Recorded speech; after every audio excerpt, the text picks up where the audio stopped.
چھوٹے سے گاؤں کی لڑکی نے ایسا کارنامہ سر انجام دیا ہے جو آج تک دنیا کے بڑے سے بڑے ملک ان میں سے کسی نے یہ کام نہیں کر دکھایا، جو ایک 13 سالہ لڑکی بچی نے 6 کلاس کی اسٹوڈنٹ نے ایک چھوٹے سے سندھ کے ایک چھوٹے سے گاؤں کی لڑکی نے کیا ہے۔ بسم اللہ الرحمن الرحیم، السلام علیکم۔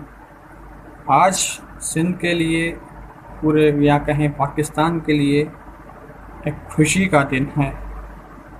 ٹاپ ٹریکنگ نیوز ہے، ایک چھوٹے سے گاؤں کی لڑکی نے ایسا کارنامہ سر انجام دیا ہے جو آج تک دنیا کے بڑے سے بڑے ملک، بڑے سائنس اور ٹیکنالوجی کے جو ملک ہیں ان میں سے کسی نے یہ کام نہیں کر دکھایا، جو ایک 13 سالہ لڑکی بچی نے 6 کلاس کی اسٹوڈنٹ نے ایک چھوٹے سے سندھ کے ایک چھوٹے سے گاؤں کی لڑکی نے کیا ہے۔ جی ہاں، میں بات کر رہا ہوں بسمہ مصطفیٰ سولنگی، جو ٹرنٹو اعظم کے ایک چھوٹے سے گاؤں ملا مکھن کی رہواسی ہے، جو 6 کلاس کی اسٹوڈنٹ ہے، اور انہوں نے ایک ایسا جو ہے چشمہ بنایا ہے، ایسا گلاسز بنائے ہیں جو اگر کوئی ڈرائیور نیند کی حالت میں سو جاتا ہے تو اس کو وہ چشمہ وائبریٹ کر کے جگا دیتا ہے، یعنی اس کے جسم میں ایسی حرکت پیدا ہو جاتی ہے جو خود بخود جاگ جاتا ہے۔ تو جیسے ہی یہ نیوز سوشل میڈیا پہ جاتی ہے، میڈیا پہ آتی ہے، تو سائنس و ٹیکنالوجی کے سب سے بڑے ادارے ناسا کی طرف سے ان کو آفر آتی ہے، ان کو ادھر بلایا جاتا ہے، اور آج 2 دن ہو گئے پورے اس کو ناسا کی طرف جاتے ہوئے ادھر پہنچ گئی ہے۔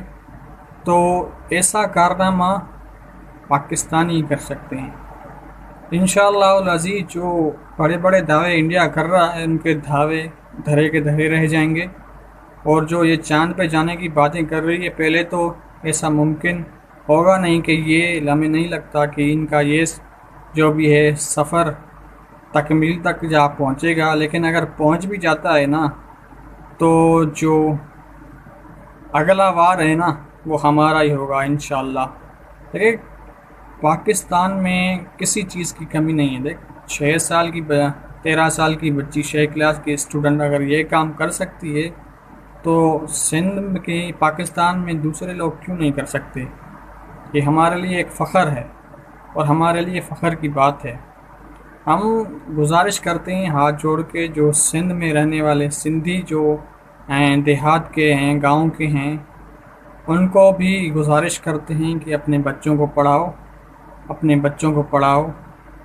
پڑھے گا سندھ تو بڑھے گا سندھ۔ السلام علیکم۔